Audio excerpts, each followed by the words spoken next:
Hello everyone, welcome to my YouTube channel. In today's lecture we gonna learn about Carter doctrine. इस lecture में हम quarter doctrine के बारे में briefly जानेंगे. तो शुरू करते हैं. तो सबसे पहले फैक्ट से शुरू करते हैं. The Carter doctrine was a policy proclaimed by president of the United States Jimmy Carter. तो ये क्या था? यूएस की इम्पोर्टेंट फॉरेन पॉलिसी थी. किसने दी थी? यूनाइटेड स्टेट के 39th प्रेसिडेंट जिमी कार्टर ने. Written by Zbigniew Brzezinski. तो किसने लिखी थी ये doctrine? Zbigniew Brzezinski in his State of Union address on January 23, 1980. तो ये प्रेसिडेंट जिमी कार्टर ने कब दी थी? अपने स्टेट ऑफ यूनियन एड्रेस में जनवरी 23, 1980 में. That returned the country to its traditional strategy of containment of the Soviet Union. जिससे क्या था कि जो अमेरिका अपनी कंटेनमेंट की अब पुरानी जो पॉलिसी थी उस पर वापस आ गया था.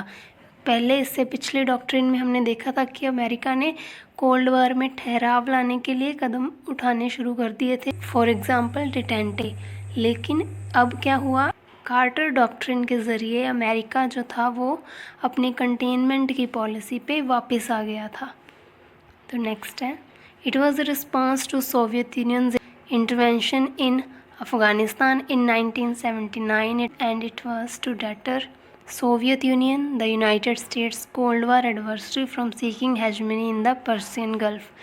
तो ये डॉक्ट्रिन क्यों लानी पड़ी? क्योंकि जो सोवियत यूनियन था उसने अटैक कर दिया था अफ़गानिस्तान पे 1979 में. जो सोवियत यूनियन था वो यूनाइटेड स्टेट का कोल्ड वॉर का एनिमी था. तो सोवियत यूनियन ने अपना दबदबा बनाने के लिए अफ़गानिस्तान पे अटैक कर दिया.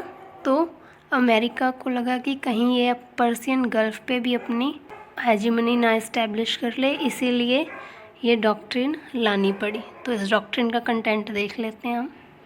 It marked a dramatic shift in the US foreign policy which had been focused since the beginning of Carter's presidency on promoting international human rights and on pursuing detente with the Soviet Union.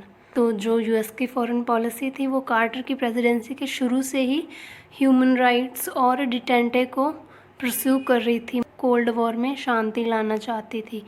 तो लेकिन इस doctrine से क्या हुआ? वो फिर से अपनी कंटेनमेंट की पॉलिसी पे वापस आ गई.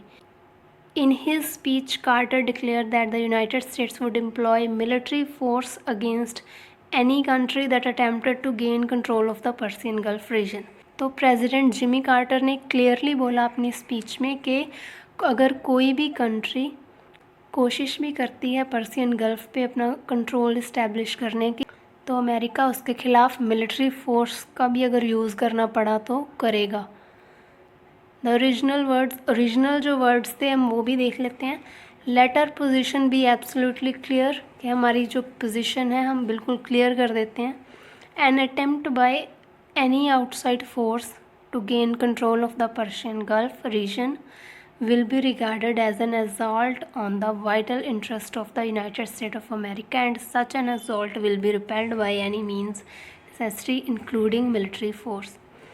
तो उन्होंने कहा कि अगर कोई भी कोशिश की जाती बाहर की फोर्स से, उनका मतलब था सोवियत यूनियन, अगर सोवियत यूनियन से कोई भी कोशिश की जाती है पर्सियन गल्फ रीजन पे या उसके आसपास के इलाके पर भी अपना दबदबा स्थापित करने की, तो अमेरिका उससे रोकने के लिए मिलिट्री फोर्स का यूज़ भी करेगा, किसी भी तरह से उसे रोकेगा.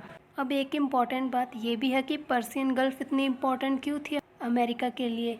क्योंकि पर्सियन गल्फ में जो तेल के भंडार थे, अमेरिका वहाँ से ही अपने ज़्यादातर एली कंट्रीज़ को वहाँ से ही ऑयल एक्सपोर्ट करता था. तो अमेरिका को इकोनॉमिकली बहुत लॉस हो जाना था अगर वो सोवियत यूनियन को नहीं रोकता. तो एक बार और थोड़ा ब्रीफली हम देख लेते हैं डॉक्ट्रिन को. तो ये डॉक्ट्रिन जो थी प्रेसिडेंट जिमी कार्टर ने दी थी. जिमी कार्टर 39th प्रेसिडेंट थे. लिखी थी ज़बिग्नेव ब्रेजेज़िंस्की ने. तो ये कब दी थी? जनवरी 23, 1980 में. तो ये क्या था? इससे क्या है, अमेरिका अपनी सोवियत यूनियन को कंटेन करने की पॉलिसी पे वापस आ गया था. ये क्यों दी गई? क्योंकि सोवियत यूनियन ने अफ़गानिस्तान पे अटैक कर दिया था 1979 पे. तो अमेरिका को ये था कि कहीं जो सोवियत यूनियन है वो अपना दबदबा ना इस्टेब्लिश कर ले पर्सियन गल्फ पे या फिर उधर के एरिए पर।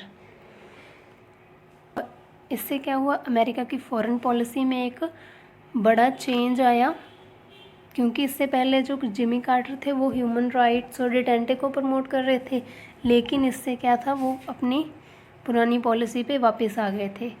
इसमें उन्होंने क्या बोला क्लियरली कि अगर सोवियत यूनियन या फिर और कोई कंट्री कोशिश भी करती है पर्सियन गल्फ पे अपना कंट्रोल इस्टेब्लिश करने की, तो ये उसके लिए अच्छा नहीं होगा। अमेरिका उसे रोकने के लिए मिलिट्री फोर्स का भी यूज़ करना पड़ा तो करेगा। तो इन सिंपल वर्ड्स यही थी doctrine. I hope it's useful for you. Thank you, thanks for watching.